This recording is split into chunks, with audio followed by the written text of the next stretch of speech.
Time to get real, reality TV aficionados. Welcome to the Georgio Says podcast. I'm your host, the one and only Georgio Takanakis, and I'm here serving you the juiciest updates on all your favorite reality shows weekly, as well as the hottest pop culture trends, and even exclusive interviews that will leave you wanting more. This podcast will keep you on the edge of your seat. We definitely need to talk about this. The Georgio Says podcast starts now. All right, what is up, everyone? Welcome back to another episode of Georgio Says the podcast. It's Thursday. It's Thirsty Thursday. Whether you celebrate Thirsty Thursday or not, we have one more day until Friday, which is amazing. So shout out to everyone who's going out tonight for Thirsty Thursday, who's already out. Maybe you're going to listen to this one later this evening. This episode is coming out a little bit later. I do apologize. My day was a little bit busier than I expected it to be. So I'm here now, and we have a couple things to discuss. But I will not keep you guys super long. I will keep it short and concise. I know I don't always do that very well, so I apologize in advance if I don't get to stick to that for this episode, but I'm going to do my very best. Nonetheless, the weather today was beautiful where I'm at. Nice cool breeze in the morning. It's getting cooler now, so very much ready for the fall vibes. But speaking of fall vibes, I have to talk about Real Housewives of Orange County last night, which I will. And you know what? I'll be honest with you guys. It was a good episode, but it wasn't like anything. There wasn't anything super duper big that happened. There was a little bit towards the end, but I mean, listen, not every episode's gonna hit. I will say I would still give this one a solid 7 out of 10 if I were to rate it. But before we get into that, I do want to discuss a couple things because Atlanta's been a hot topic this week specifically, and now I'm seeing that I think it was the Jasmine brand who posted that sources are saying that production only wants to keep Sheree, Candy, and Kenya, and the rest will be all new women. A lot of people are not really buying that just because, well, I guess a lot of people feel differently about each one of them. I personally feel like Kenya does have weight on the show. I think that she would absolutely bring it. I think she just needs to be with the right group of women. And I think if there's I think Kenya does well because she's in the moment and she's witty and she's got a quick tongue. But that only is really effective if the other person's throwing something that's real at her and not just something that's just for the sake of attention, where she's just a pawn in the game. Like, I kind of get that from her side, whether you like her or not. I'm not saying she's perfect. She's definitely had her fair share of moments on the show where she's done some crazy shit. But I definitely think that she has more to give us. I just think that, for whatever reason, it seems that production was pissed at her because the way that they and then I think she confirmed as well that footage that we did see of her salon opening was not even footage from the show. It was Kenya's personal footage. So that's odd too. It's like, I don't understand why they would. I mean, I'm sure that cost a lot of money. So, like, to have all those people be there and you not essentially show it in any capacity, it kind of smells like y'all are pissed off at Kenya. Which listen, I don't know what goes on behind the scenes with the producers. That was the other caveat to that is, I spoke about this on yesterday's episode, but Eric had to come out, and now they're saying that the producers are getting death threats. I mean, listen, I believe that. Sadly, I do. This is unfortunately, guys, this is where we're at, which is sad to me. We can't just relax, have fun, watch a show, talk about it, disagree about it in a friendly, respectful way. It has to just always go so far left, and in like it's unnecessary, you know? Death threats, like what for what? For what? This happened, it's not just this situation. The reason why I bring this up is because it's just I don't know what is going on where people are this if you're this infuriated by something, then I would do something about that. Like either journal or find an outlet that you're able to express that and get that out of your system because it's just so toxic. It's not that deep. This is a TV show. This is an entertainment TV reality show. It No one deserves any death threats. No one did anything to warrant a death threat. And producers, depending on the type you are, you're not in charge of all these things that everyone thinks is just dumped onto a producer. It's not how it works. I mean, I already went through that, but I just feel like I'm not saying they're completely innocent in the whole thing. That I'm not saying that either. What I'm saying is we can't just pin it all on one thing. It's a collective collaboration at the end of the day. If the cast are bringing fake storylines and there's a few people on the cast that smell that a mile away, how are you supposed to how do you fake through that if you're not there to do that? Now, maybe in the past, yeah, has Kenya fluffed her storylines? Has Sheree fluffed her storylines? I mean, Sheree still fluffs her storylines. What was her storyline this season? Martell? Oh, in her thyroid, which we didn't really. I mean, we saw a couple things around that, but like essentially, like she didn't really have a storyline outside of the Martell thing. And what ended up happening with that? I feel like we just left it. We came in hot with Martell. Everybody was coming for Sheree and her man. Then Sheree's fighting with Candy, and then now Sheree's the peacekeeper, and now she's upset because why can't everyone just get along? And I don't know if we're ever going to be able to put this group back together. What group? These are not real friends. Which is why probably Candy is busy. I'm not taking that away from her, but it's a good enough reason to not have to sit through some of this because she knows it's mostly BS too.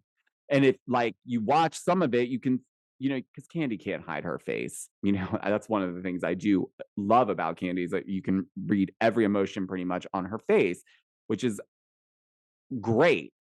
But there's moments, and even with Drew, I question like the authenticity around what these emotions are that you're giving us. I don't know. It's hard because it's like, this is not what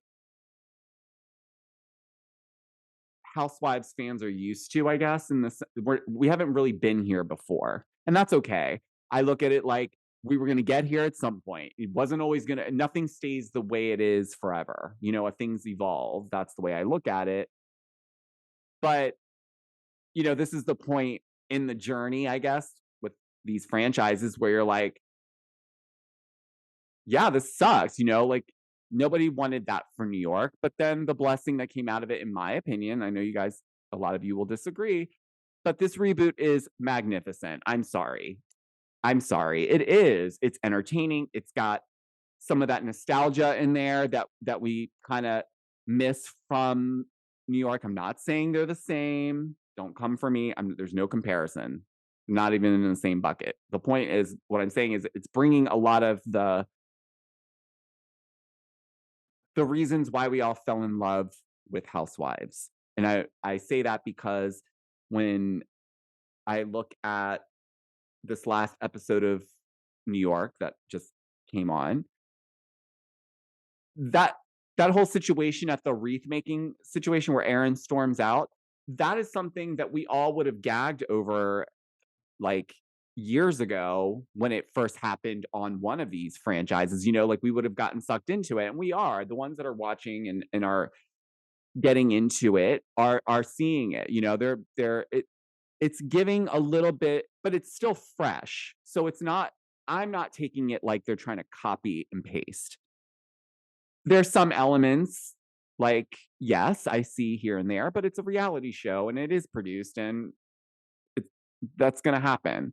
So, but nonetheless, what I'm saying is when this translates over to Atlanta and the way that everything is done, it's like, yes, the cast have to also be willing to bring something to the table. Not everyone on the cast can be going after everybody else's mess. You can only do that with one person. We just need one instigator, 1.5, like a friend of 2. But outside of that, we're good. Let's have some real like storylines that are actually, even if it's just self-involved, it doesn't always have to be like personal. I feel like it just keeps going, like we're peeling layers back now. Like we're just trying to get darker and darker and deeper. And what's the deepest skeleton I can find so we can keep it in our back pocket in case this bitch pisses me off. I'm gonna ruin her. It's like that's kind of how I feel like it's getting a little bit with some of the stuff. Like, gosh, can we just stick to like the, you know, I don't even know. It just seems like it's all over the place. And the whole season's been like that. And if I'm honest, the last few seasons have slowly started to wind down to what we just watched. And hopefully, you know, if anything, I hope the reunion is entertaining. If not, because it's not like I'm going in there to see what we're going to get out of any of these whatever storylines they presented us, because honestly I'm cool, whatever happens. It seems like it's going to be very prop oriented and very like animated, so we'll see what happens. But yes, don't send death threats to anyone or producers or cast members or any human being. It's just, I don't think any of you guys are doing that, any of my listeners. But if any of you are, no, I'm joking. I don't believe that. I don't believe any of you guys are like that. But you know what? Honestly, something's going to change. We know that with Atlanta, it's going to change. Whether they do end up, if that is true, that they keep Candy, Kenya, and Sheree, then that's what they do. That's not to say that it won't be a good show, because it doesn't seem like the majority of people like Marlo. So I don't see why they would keep putting her through hell, bringing her back so that she can get like chewed out every season. Clearly she went as far as she could go in terms of trying to do whatever she could to create drama and do what she needed to do her job this season. But because she was left out on her own, and because the producers also leaned on her and she was willing, in my opinion, to take that on because it's her job and she obviously wants to put on a good show, it ended up making her come across like a petty, pulling things out of the dark kind of caricature. And I don't know if it paints her in the best light, frankly, because it just seems like it made her like she's attached to the fallout. And I know that she's not the reason why this show's not working. I know a lot of people want to pin a lot of this on her. Well, not anymore. They're pinning it on the producers. But either way, it's got to change. So, but we've got to discuss some highlights from last night's Real Housewives of Orange County. So we're going to take a quick break, and when we come back, we're going to jump right into the CPS of it all. We'll be right back. Need to escape life stresses? Bosa Massages in New Jersey offers blissful, Swedish, deep tissue, and hot stone massages both in office and at your home. Even Real Housewife Margaret Josephs raves about Bosa massages. Or you can try their therapeutic cupping for those persistent problem areas. Not sure which is best for you? Reach out to Billy for a consultation at 848-252-4010 or email at bosamassages@gmail.com. That's Bosa Massages, BOSSAMASSAGES @gmail.com, and book a session with Bosa Massages, where New Jersey comes to relax. All right, what's up, guys? Welcome back. Welcome back. Thanks for sticking around because we need to talk about OC. I'm not going to recap the entire episode because, quite frankly, it wasn't that riveting of an episode. Like I said, I'd rate it a 7 out of 10. But, you know, all in all, I will say this season has really been awesome. And shout out to the ladies because, I mean, listen, I mean, yes, Gina too. She gets her little moments here and there. I mean, I still have some opinions about her overall being with this cast because I still get confused as to where she fits in with the rest of the group. And I don't think she knows where she sits in there. I think she, like, it's clear this season she's been just trying to grasp at whatever she can to try to make something happen. And it just isn't landing for me. But anyways, last night's episode was really interesting because there were a few moments that I started to pick up on where it feels like, and maybe it's just me, but it feels like subtly the editors are trying to take little jabs at Heather. Like, for instance, and again, this is just my view from my angle. Maybe you, I think, I don't think I'm alone in this because I think I mentioned it to some other, someone on Instagram, I think said it, and I was like, yeah, I was thinking that too. But nonetheless, I felt like the moment when Terry and Heather are sitting in their dining room of their massive house that they just sold for $55 million. There's a moment where they're interacting with each other and they're like, you know, talking to each other and being engaged and very like, you know, like very much in the conversation. And it was regarding the house. And then for whatever reason, you hear the producer go, hold on a second. And then as soon as they say, hold on a second, they both pan the camera to both Terry and Heather. And it's as if the scene was paused, like as if they were acting or something. I'm not saying that they were acting, but it felt like they were acting because they just stopped immediately. And to be fair to them and to everyone involved, generally speaking, sometimes what happens is there's instances where like they didn't get all of the audio or something happened. And so they'll ask you to essentially repeat what you just said and did as best as you can. Like, not like several times. I mean, maybe, I don't know. Can't confirm that, but I would imagine like it's 1, 2, 3, you're pushing it in terms of how authentic it's going to come across the third time around.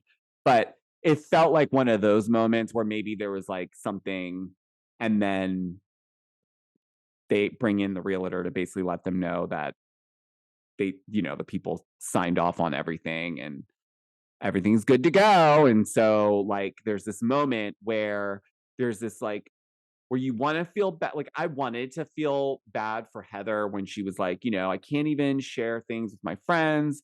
And honestly, Heather, it's because if you're getting this type of energy collectively from the group, then I think it's best for you to just own. I think the women would respect Heather more if she owned up to a lot of her Heather Dubrow-ness, if you will. Sometimes she tries to play off this like holier than thou vibe with some things. And I just feel like it's the jig is up, Heather. Like you don't have to put on, you know, like we know we're not dumb. Like we can figure stuff people can figure this stuff out. Like, and I'm referring to the clearly staged shots of her and Terry at Disneyland, because that's clearly a highlight of the episode that I want to discuss, because that is exactly my whole point. It's like she, you know, instead of addressing it or having a laugh at herself, because I think had she done it like as a humorous thing or something, like that would have been funny. People would have probably found that like kooky, funny, like not like those photos were also awful. They were awful because it's like, what decade of celebrity photos are you trying to reenact? Because this is not what that looks like today. So it was funny that they brought it up. It was funny that Tamara reenacted it. Because they were like, sorry, listeners, you can't see, but I'm trying to make the gesture of what Tamara was doing when she was trying to like make fun of how Heather was posing with Terry in those photos. But yeah, so that to me is like, that's where I think we get lost. And I think Heather also is, she's clearly not gonna be, I don't feel like she'll be on OC next season. I that's my opinion. I just do not see it happening. I think she's made it clear with her real estate purchases that she is no longer interested in this franchise, but perhaps she would be interested in maybe possibly gunning for a crossover to Beverly Hills because she saw that Taylor was able to do it. And well, if Taylor from Oklahoma can do it, then Heather Dubrow can do it as well.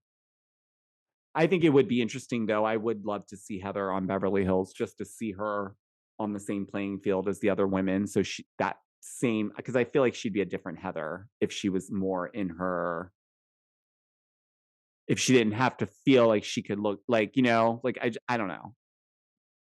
Anyways, we also oddly find out that Emily is getting her motorcycle license, which I don't know what that's about. I know what the deal is with motorcycles. Because that to me that scares the mess out of me. It's on two wheels and you're not pedaling it and it goes really fast. So if that one oopsie, I just feel like that is a lot to risk. Anyways, God bless her. Stay safe. Anyone out there with a motorcycle, stay safe. God bless. I just couldn't fathom it. I don't see what the purpose is. Now I will say I agree with Gina. I appreciate the aesthetic of some motorcycles. I don't want to say all. Some of them are just like but there are some that are like, yeah, there's some sexy like motorcycles out there and like totally get the vibe. I appreciate the aesthetic. I appreciate the art of people who ride and do it very well and know how to do all the stunts and the tricks and all that fun stuff. Not that I'm saying Emily's going to be doing it. I think she just wants to ride like a Harley. But so we find out that she's learning to do that. Shannon and Heather meet up again.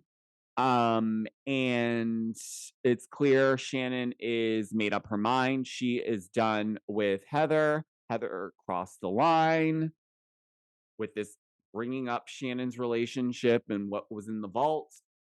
You know what? But you know what's funny though? This is why I started to pick up on, I feel like because every time in the moment, like you want to believe Heather, right? When she's talking to Shannon, she's like, I really want to move past this with you, Shannon. I care about you.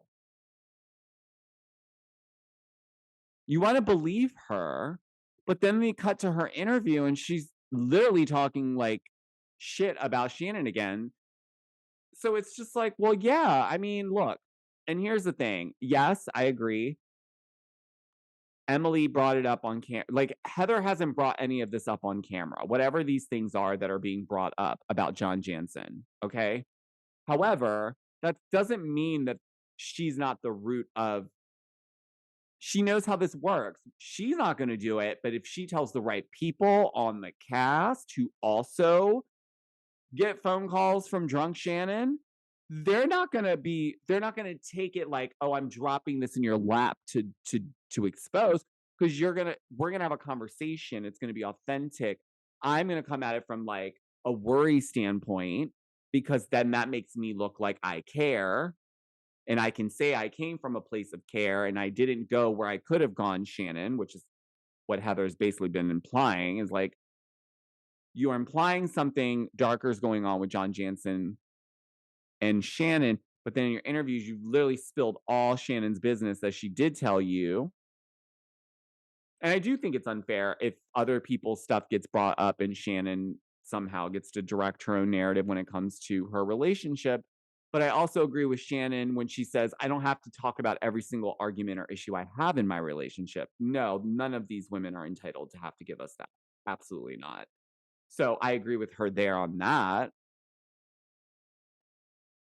But I also think that it was really clear to me that Heather was in her moment of acting when she had to stare off into a distance for what seemed like an eternity before she turned back to Shannon.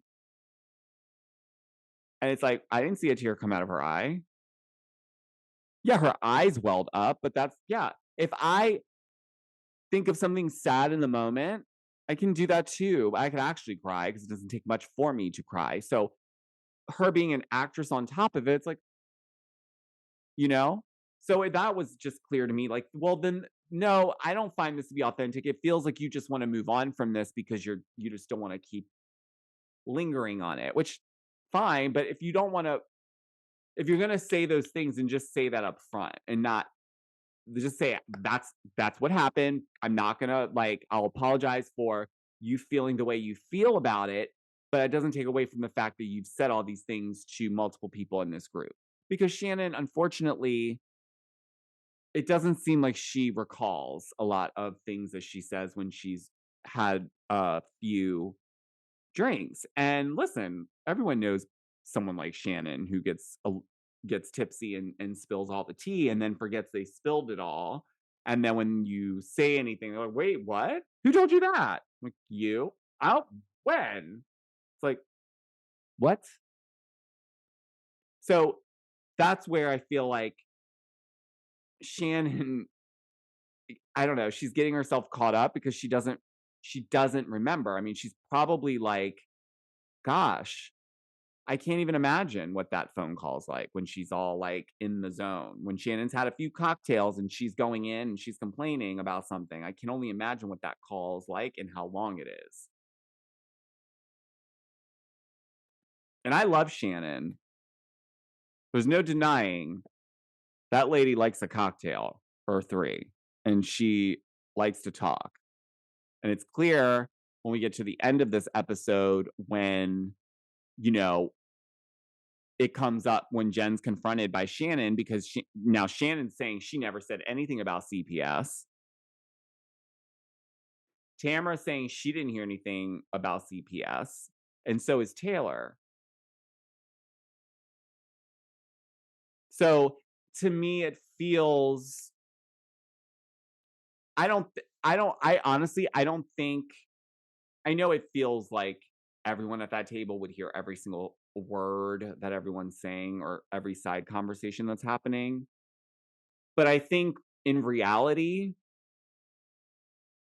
if you're at a dinner party situation, there's multiple people having conversations, and you might hear parts of people's conversations, but you're not tuned in to the point. So I do believe Tamara when she says, I didn't hear her say that. I do, because she wasn't directly saying it.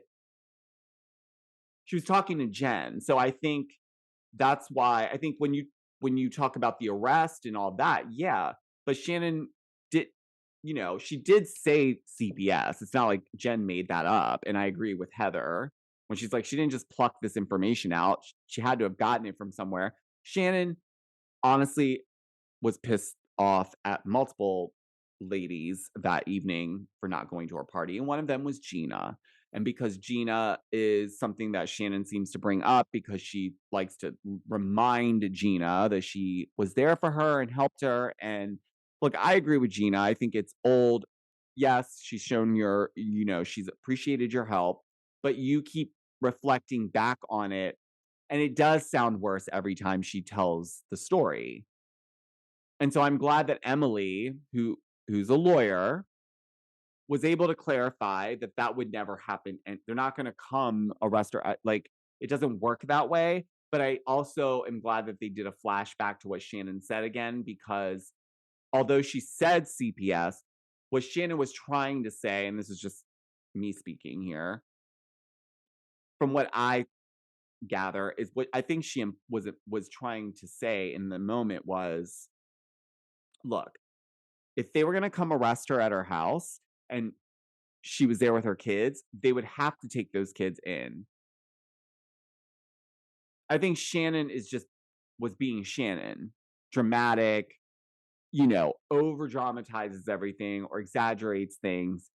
But where she went wrong was using the term CPS for a number of reasons. That's not, in my opinion, that goes along with leaving the kids out of it, because that's just not something that you would want out there, because Gina's on a national reality TV show. You're throwing out DUI and CPS and the kids. Like, you don't know who's watching. That puts a negative spotlight on Gina. And then that also makes her ex look even worse, because remember, they had that whole DV situation that she's also trying to like help him clear off so that he can like work and be a functioning father to their children financially and like mentally and everything else that goes along with being able to be resourceful.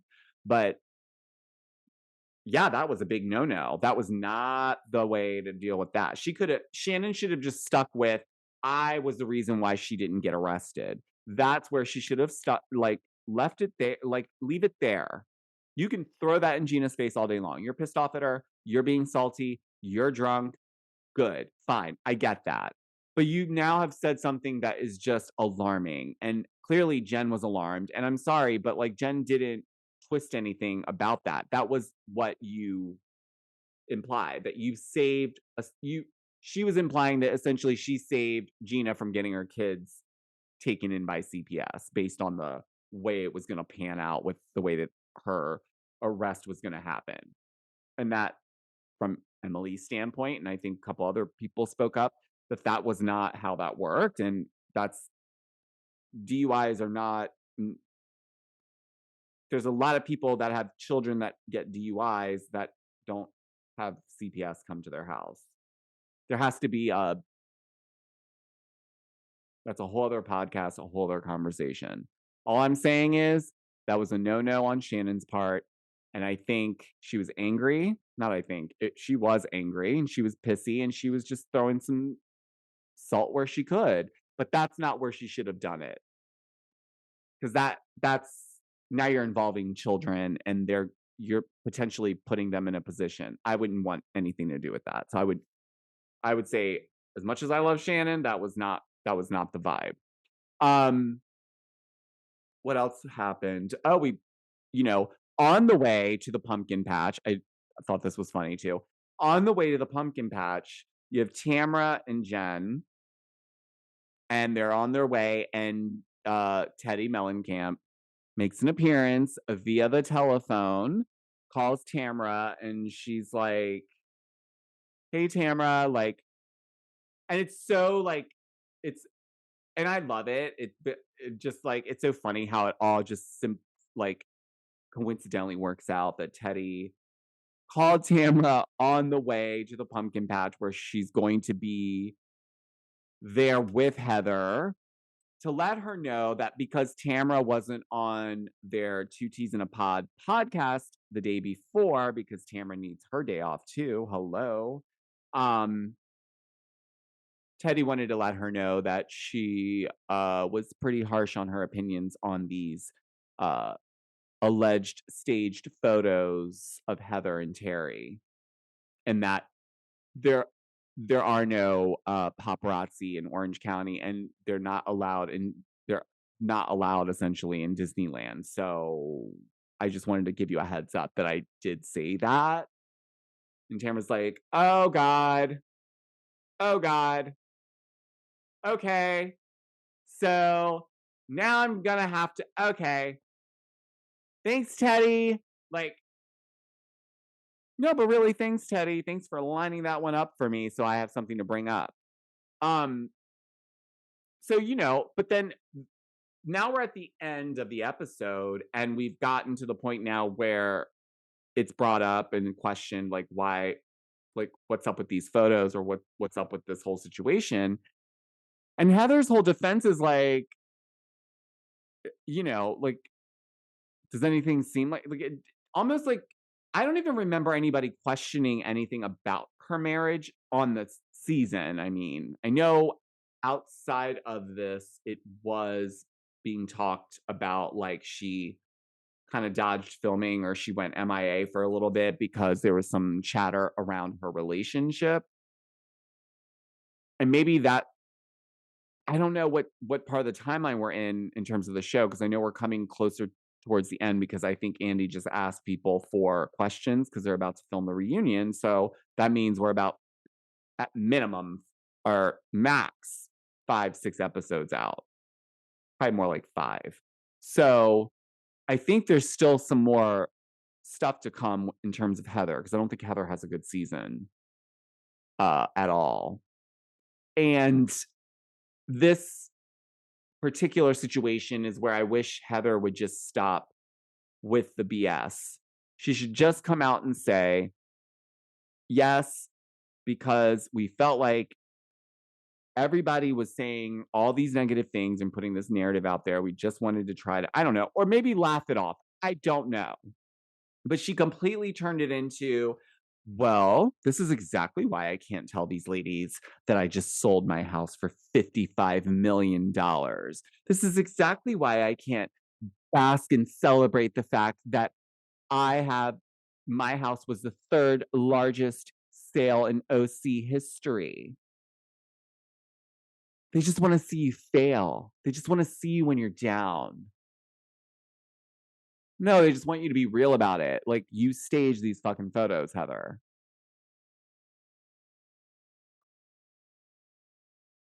And I said this, I actually, I also did Caitlin, Besties by Bravo. I just did her podcast today as well. And we discuss OC, obviously. And, it's interesting because it's like, you see I was just telling her, I was like, you see these dynamics shifting constantly on the show. And with this whole Heather thing, it seems like Heather is trying really hard to be, like, cool, She's trying to be cool, but then she says things like, when she's getting ready to go to the pumpkin patch, she says, "Well, I don't wanna look like I'm from Pennsylvania." Like, what does that mean, Heather? Like, what does someone from Pennsylvania look like? You know what I mean? It's like these little moments that they're showing, like, it's almost like they're trying to, like, show that, like, she's kind of, yeah, she's not really authentic. Now, I'm not saying she's not a nice person or a kind person. I I believe that she is a kind person. I think she's a good mom. I've always said that about her. Uh, I think she's a stunning, attractive woman.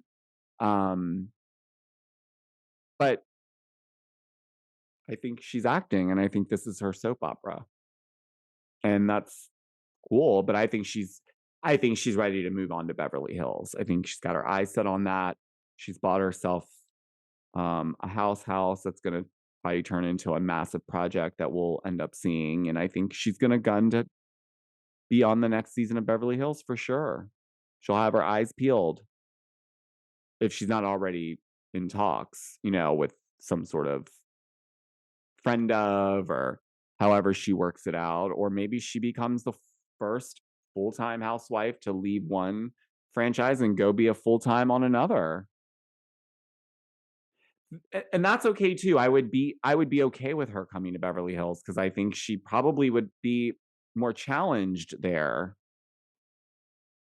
You know? I think Heather needs to be challenged. She needs to be stimulated in other ways instead of always like doing this whole like, oh, I'm too fancy for everyone. It's like, well, yeah, but you're doing that on purpose because you have an audience that gawks up at you over any little slight piece of like elevation of any sort. House, Champs, like also like 2010 Don Perignon was horrible. Horrible. The 2010, I agree, it was terrible, Heather. It was, oh, disgusting. Never again. Don't give it to me. um, but yeah, I mean, that was pretty much the episode. And like I said, it wasn't the most exhilarating episode. I mean, we have this weird conversation with Ryan and Jen, but I'm not vibing with this, like him faking, trying to pretend by an engage or look for engagement rings when we know he doesn't really want to marry her, and she knows he doesn't want to marry her, which is why she's challenging the conversation. I'm gonna end the recap with this. Jen, I really hope after this season wraps that you are done with Ryan and you move on. I really, really hope that because you are a great mom.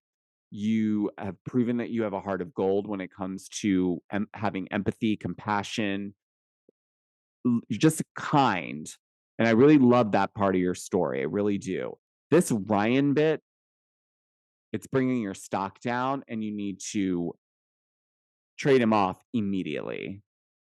Because I am really enjoying you and I really want to get to know more about Jen. And I don't think we're going to be able to do that if we have this caricature of a douchebag man filtering over your story. So let's change that, please. Because like I said, I really like the other aspects of what I've seen about Jen, and I do think she has a lot to bring. I just think he's going to take away from that. Well, thank you guys so much for tuning in to another episode of Georgio Says the Podcast. Before I head out of this episode, I just want to remind you that I do have a new podcast episode that comes out Monday through Friday.